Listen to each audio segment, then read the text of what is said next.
All right, before we explore the rest of the template, let's start with the accounts page, the backbone of everything. This is where all your trading data comes together, giving you a clear overview of each account. Let's dive in and see how it works. The first thing you'll want to do is set up your trading accounts. It's super simple. Just click the New Account button from the Quick Actions toggle in the top left corner.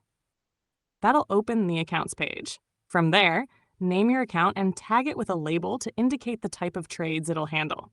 Boom, your first account is ready. Now, here's where it gets powerful. Once your account is set up, you can use it to track your trades, monitor your balance, and even analyze performance. You can also log incomes and expenses for each account. And check this out. Any non-trading transactions? They show up in the calendar at the bottom right of the page.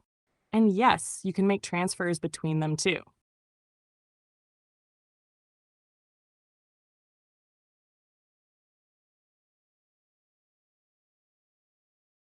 Finally, for a quick summary of all your account activity, monthly, yearly, or all time, you've got this handy card up here on the top right.